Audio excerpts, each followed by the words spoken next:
jauh gapnya dia menuju berat badan ideal, maka dia semakin cepat bisa menurunkan berat badan. Semakin dekat gapnya dengan berat badan dia, orang yang rounder itu dia titik tumpunya pada saat dia melakukan deadlift itu lebih ke depan kaki ternyata. Nah, lebih jatuh ke depan kaki sehingga ketika dia eksekusi gerakan itu lebih enak di depan kakinya yang dorong.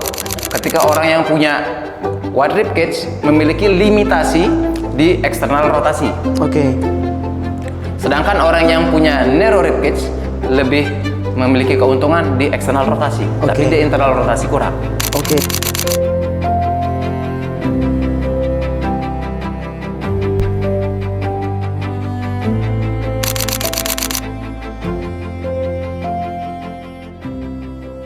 Coach Yoga, kita tuh mau bahas tentang macam-macam metode latihan. Karena Coach Yoga sempat di 2025 atau 2024, saya lupa, itu pernah bahas tentang narrow stance, wide stance gitu. Terus apa sih unilateral, bilateral, bila tak sampai nanti kayak gitu. Kita mau bahas tentang itu. Tapi sebelum itu, Coach Yoga, kenapa sebagai seorang personal trainer itu wajib hukumnya kita punya program latihan? Padahal klien bayar, kadang kan mereka cuman udah coach, yang penting aku sehat aja gitu. Penting latihan gitu ya. Kenapa Coach Yoga? Karena ibarat kita lagi pengen jalan-jalan, tapi nggak punya tujuan, itu kan kayak gimana gitu? Ada yang ngalur ngidul gitu. Mau pergi kemana nih gitu. Artinya kalau kita punya tujuan, oh saya ingin pergi ke mall misalnya, berarti kan udah langsung gampang mencari tujuannya gitu. Berarti kalau misalnya ada coach yang tentunya bukan part of us ya, part of kita ya. Tapi kalau misalnya ada seorang coach yang datang ke rumah klien atau bertemu dengan klien dan melatih klien, tapi nggak ada program latihan sama sekali, menurut Coach Yoga gimana? Sangat disayangkan sekali untuk ini ya, progres kliennya gitu. Caranya dia mengukur progres kan jadinya nggak ada data gitu ya. Itu ya guys ya, jadi tentang program latihan, karena ini hubungannya baik lagi tentang program latihan. Coach Yoga, berdasarkan program latihan, pastikan untuk kita mencapai goal seorang klien itu kan pasti ada namanya metode latihan tentang ini, tentang apa? Sistem progressive overload. Yang tadi di topik sebelumnya kita bahas tentang progressive overload ya, tambah kuat kan, itu bahasa sederhananya tambah kuat gitu. Cuman ada definisi lain nggak menurut Coach Yoga tentang progressive overload tuh bukan tentang tambah kuat aja kok gitu. Apa misalnya Coach Yoga? Jadi kalau lebih spesifiknya itu progressive overload itu adalah meningkatkan intensitas latihan daripada yang sebelumnya kan, seperti yang saya jelaskan tadi. Jadi meningkatkan intensitas latihan itu nggak harus nambah beban terus kok teman-teman. Menambah repetisi juga termasuk progressive overload. Menambah set itu juga progressive overload. Terus temponya tambah pelan pada saat eksekusi gerakan, lebih tenang pada saat eksekusi gerakan, itu juga termasuk progressive overload. Terus hubungannya sama progressive overload itu kan berarti ada beberapa metode program latihan yang harus diterapkan kepada klien-klien kita toh. Salah satunya misalnya cons 3 detik squat gitu. Extension 3 detik squat gitu.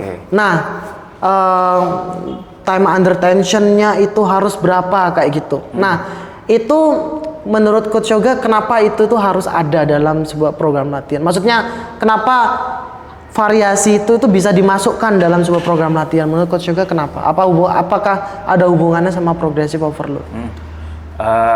Kenapa harus seperti yang Coach Adi tadi misalnya? Turunnya mungkin harus 3 detik, naiknya juga harus 3 detik misalnya gitu pada saat eksekusi barbell squat misalnya. Kenapa kayak gitu? Karena kita tahu seseorang itu capable, bisa melakukan gerakan dengan form yang benar ketika dia bisa mengontrol beban tersebut. Oke. Artinya orang yang kuat itu bukan tentang orang yang bisa berat-beratan angkat Iya, bebannya. karena kita bukan powerlifter ya. Oke, tapi yang kita latih ini adalah orang yang pengen sehat. Benar. Karena dia pengen sehat, berarti tekniknya harus tepat, ya kan? Iya. Bukan tentang sombong-sombongan. Klienku nih loh deadliftnya bisa segini, masa klienmu cuman segini, kayak gitu. Iya. Bukan tentang kayak gitu-gitu berarti guys, ya. Terus Coach Yoga nyambung lagi nih tentang beberapa hal tentang metode program latihan. Ngomongin tentang bilateral, bila tak sampai, unilateral dan sebagainya. Apa sih itu Coach Yoga? Jadi latihan bilateral itu adalah melatih otot dengan dengan alat misalnya dumbbell. Itu artinya ototnya melakukan eksekusi gerakannya satu-satu. Oke. Itu bilateral. Bilateral. Oke. Kalau unilateral itu ototnya bekerja secara bersamaan. Contohnya biasanya metodenya menggunakan alat barbel gitu.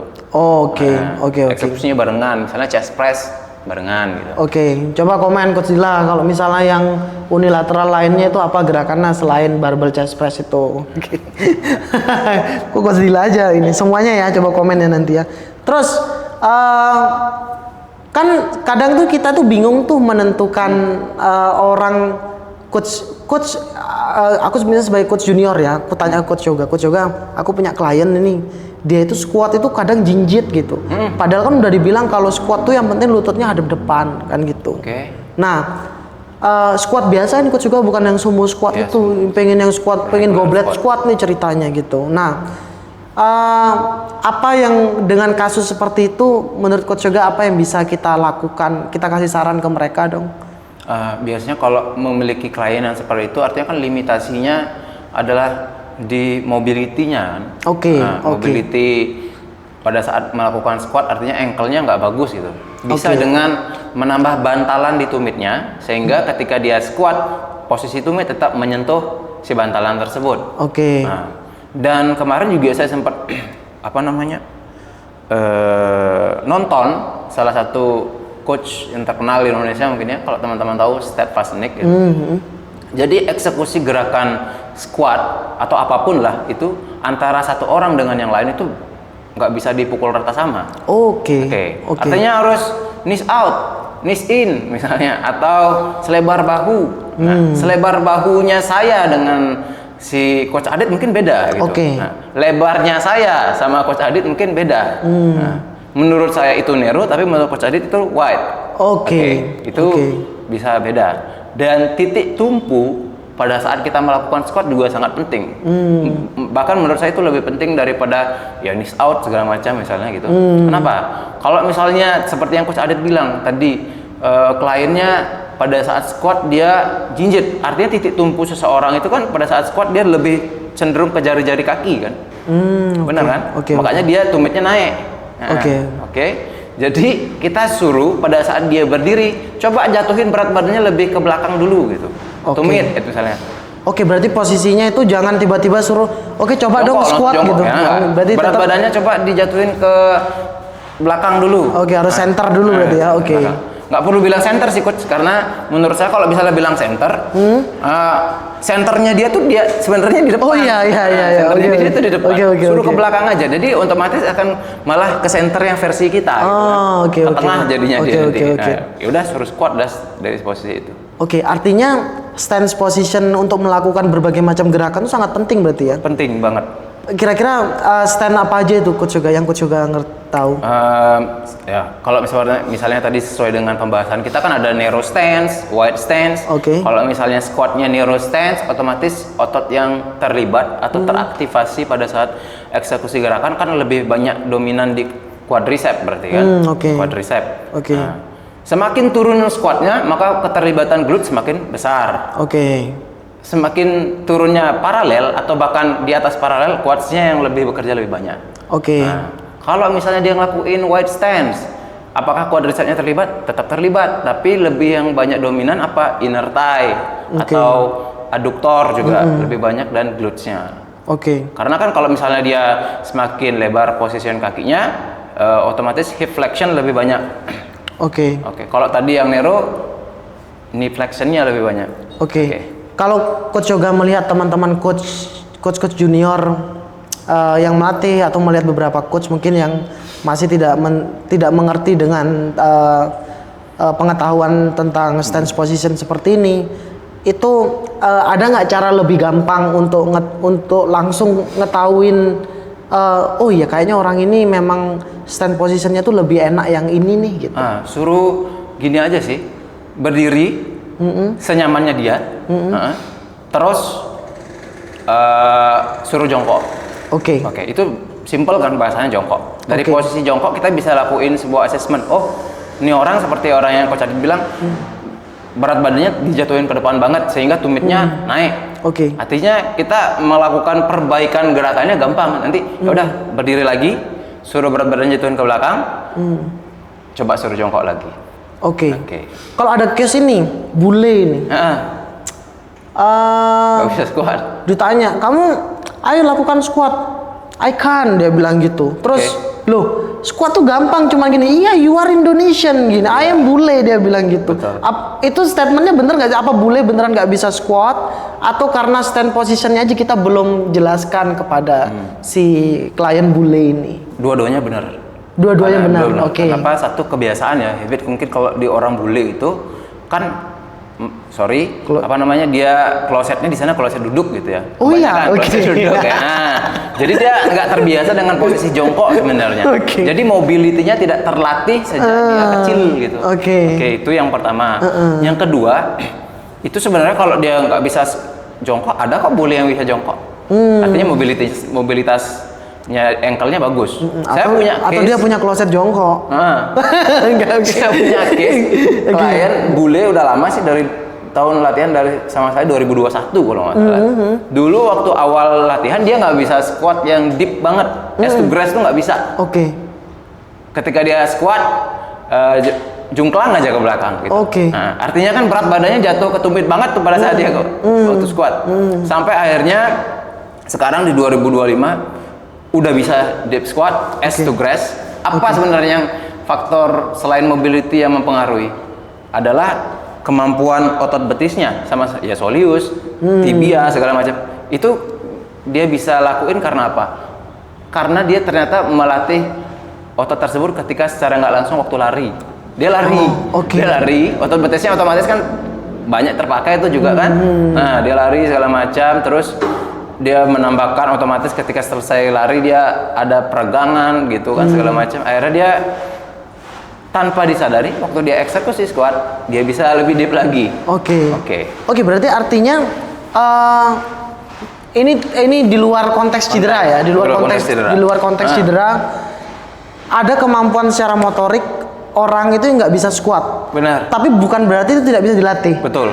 Gitu ya. Oke. Kalau misalnya itu squat, kalau misalnya kita bahas squat, bagaimana dengan deadlift? Karena kan problemnya coach-coach junior nih, itu kan perasaan deadlift itu nggak boleh rounded gini deh. Itu yang pertama.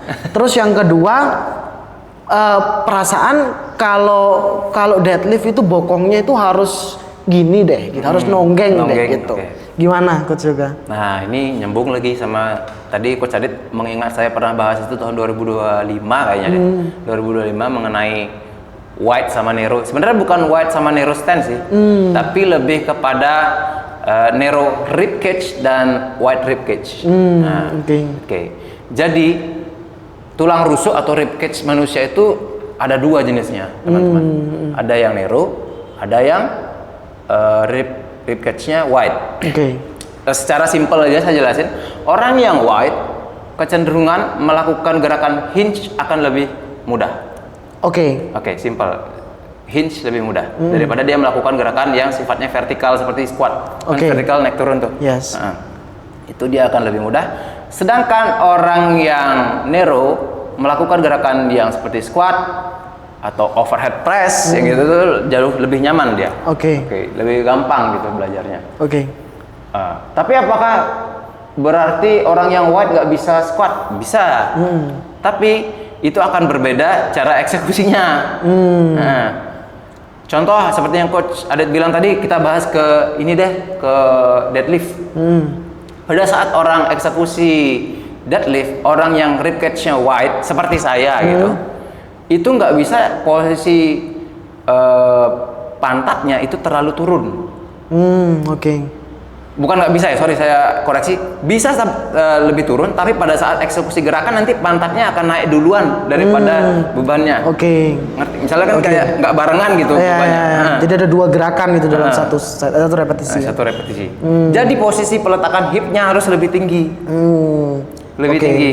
Kalau orang yang narrow, dia itu bisa kayak hampir squat gitu. Waktu melakukan eksekusi deadliftnya. Itu lebih bawah, eksekusinya terus dorong lantainya udah naik. Bisa naiknya barengan.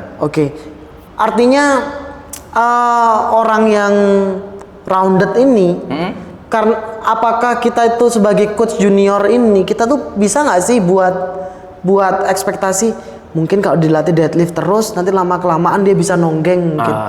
Ekspektasinya boleh nggak gitu, coach? Ini kemarin, itu beda kasus lagi, coach.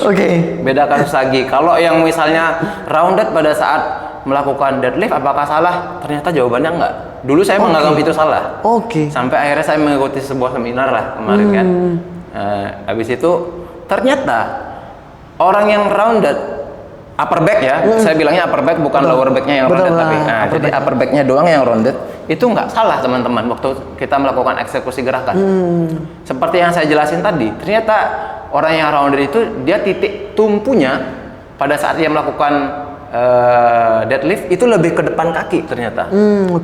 Lebih jatuh ke depan kaki sehingga ketika dia eksekusi gerakan itu lebih enak di depan kakinya yang dorong. Kalau dia dipaksa lurusin ini punggungnya, sedangkan tumpuan kakinya masih jatuh di depan kaki, apa yang terjadi? Malah sakit pinggangnya.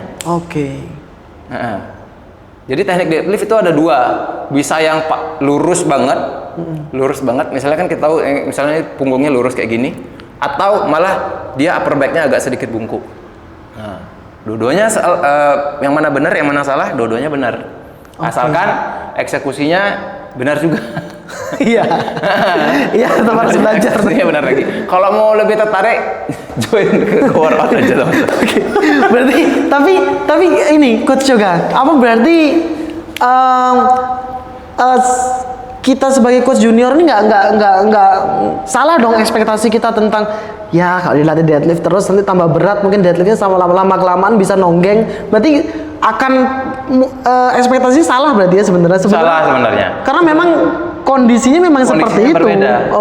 Tapi kalau kita minta si klien biar mempelajari teknik yang kedua, nggak salah sebenarnya. Ada teknik yang kedua itu sebenarnya yang lurus. Cuma dari segi anatomi tubuhnya dia lebih memungkinkan eksekusi gerakannya yang itu, yang rounded.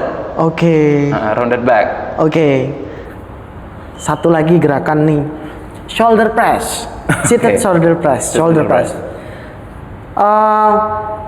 seated shoulder press itu pertanyaannya tuh adalah gini, kadang kita banyak melihat coach junior itu shoulder press tuh yang selalu yang ditarik gini, sebenarnya tepatnya tuh yang seperti apa? Apakah beneran yang degek tegak gini terus dorong ke atas, atau yang kedua itu yang seperti ini, yang seperti apa? Ya pokok intinya mana yang tepat gitu sebenarnya.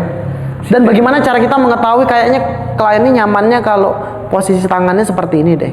Nah, ini kembali lagi ke rib cage ya teman-teman. Ini dari POV saya ketika melakukan seated shoulder press, kita tahu kan bench di gym itu bisa diatur ketinggiannya 90, 45, 60 atau bahkan sampai posisi paralel gitu kan. Nah, orang yang narrow rib cage itu punya keuntungan mendorong vertikal itu lebih lurus, nyaman dia. Artinya posisi kursinya bisa tegak gini dia nyaman. Tegak banget tuh nyaman. Tapi bagi saya gitu yang wide rib cage itu saya nggak nyaman. Kenapa? Karena ketika posisi saya tegak kayak gini, memaksa shoulder saya itu untuk posisi eksternal rotasi.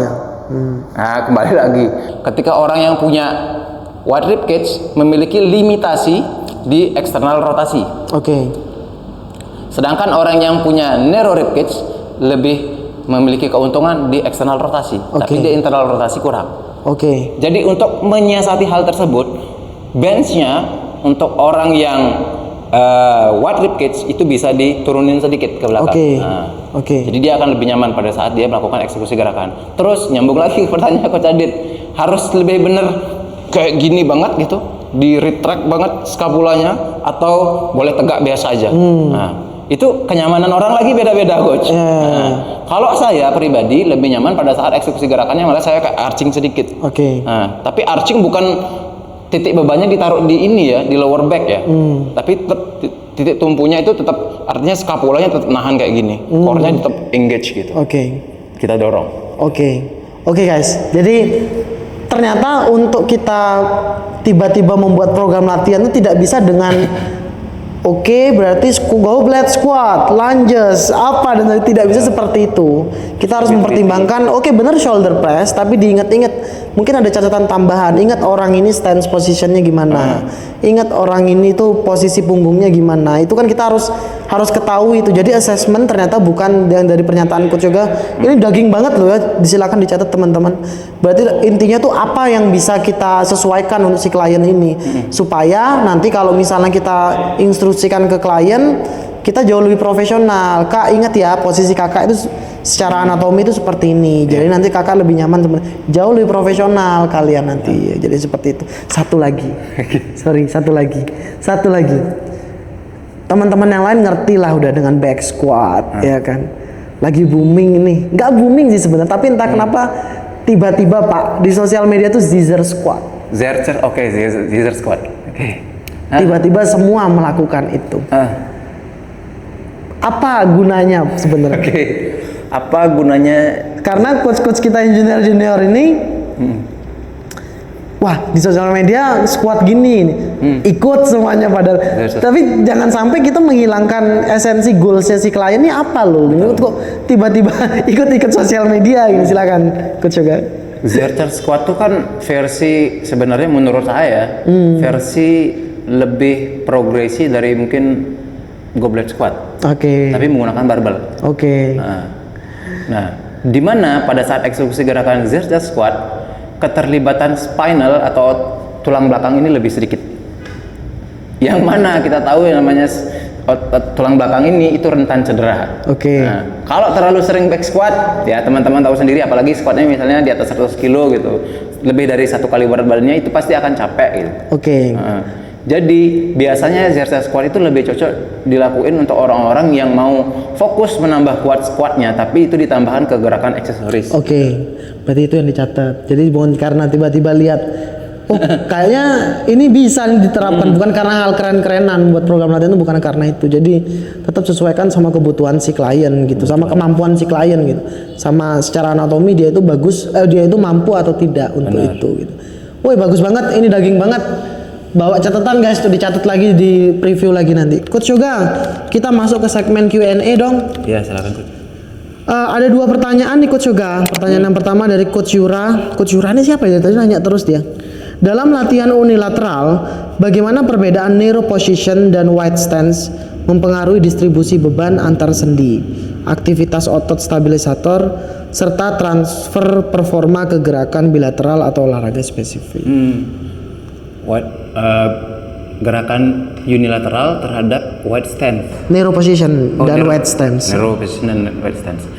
Mempengaruhi distribusi besar. Nah, ini kemarin ada sempat saya baca lagi, saya lupa tapi sumbernya kalau nggak salah itu di TikTok Coach. Di TikTok Coach. Dia dokter juga membahas tentang wide rib cage dan narrow rib cage ini.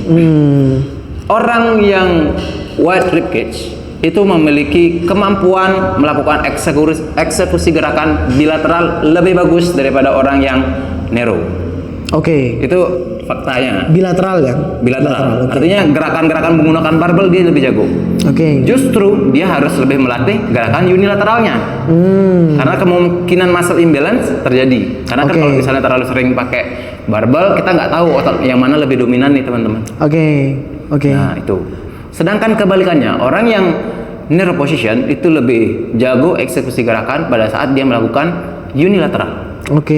Justru harus latihan yang bilateral untuk menyeimbangkan ininya, kemampuannya untuk force-nya lebih barengan gitu. Itu Coach Yura ya. Selanjutnya dari Coach Wahyu. Izin bertanya coach, common question tentang seputaran gerakan regresi dari lower ke upper body apa saja coach? Lower body, contohnya misalnya gerakan utamanya adalah squat. Itu paling simpel. Regresinya bisa wall sit, bisa chair squat gitu. Kalau nggak bisa. Oke. Ini dah apa biar coach Wahyu juga, karena coach Wahyu kan juga part of us yang masih baru, ini kan masih baru join juga. Deadlift mungkin. Deadlift. Regresinya dari deadlift belajar hinge dulu. Hinge itu apa? Coba googling lagi atau Hinge tanya dulu. coach Yogi. Terus Terus kalau misalnya dia udah bisa hinge tapi on off gitu, hinge tiba-tiba squat lagi gitu, dia malah lebih banyak nekuk lutut, itu ditaruh bench di belakang pantatnya gitu. Jadi kita tinggal suruh nungging aja.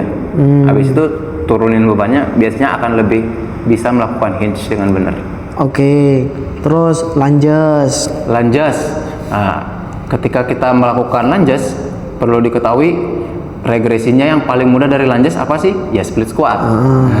Split squat artinya dia nggak perlu jalan dulu, diam di tempat lakuin split squat. Kalau misalnya split squat susah coach, berarti split squatnya harus memegang sebuah benda di sampingnya. Jadi sebagai stabilisator aja ketika dia melakukan eksekusi gerakan. Dan itu coach Wahyu, jadi buat lebih kreatif lagi kalau memang masih tetap utamakan kliennya, kalau misalnya masih belum bisa, buat lagi kreatif lagi, dipegang apa dan sebagainya kayak gitu. Sama itu juga sih waktu eksekusi lunges atau split squat gitu. Kadang mungkin pengetahuannya coach belum jauh gitu. Ada orang yang eksekusi split squatnya dia lebih hinge gitu, secara natural, nggak bisa yang tegak gitu. Kira-kira kan apa teman-teman? Artinya kan dia punya otot, secara nggak langsung lebih banyak pantatnya yang ditekuk daripada si lututnya. Artinya otot pantatnya lebih dominan daripada si lututnya. Biasanya tuh orang-orang yang ya wide rib cage itu lebih enak kayak gitu eksekusinya daripada yang tegak. Tapi bukan berarti nggak bisa yang ngelakuin yang tegak, bisa, tinggal peletakan berat badannya aja. Yang disesuaikan. Di switch center of mass-nya lebih jatuh ke depan gitu misalnya. Yang upper, pull up itu regresinya bisa Australian pull up dulu atau inverted row gitu ya. Terus bisa lakuin kalau udah bisa itu coba pakai resistant band. Mungkin yang kan dari tebalnya beda-beda itu. Dari yang paling tebal, habis itu menipis sampai akhirnya kita regresi ke negatif pull up. Coba dulu. Sisanya yang upper kayaknya gampang ya, lebih gampang kok kalau yang upper regresinya. Silakan coach Wahyu pelajari sendiri nanti. Itu aja dari coach Yoga. Thank you coach Yoga sudah hadir. Kalau nanti ada teman-teman yang mau cari coach Yoga, IG-nya apa coach Yoga? IG-nya di coach_yoga 1. Kenapa 1 coach Yoga? Karena kenapa 1? Karena coach_yoga udah dipakai. Nanti satu pesan dari saya, berat badan kalian tidak bisa disamakan sama Lisa Blackpink, udah itu. Thank you semua. Thank you coach Yoga.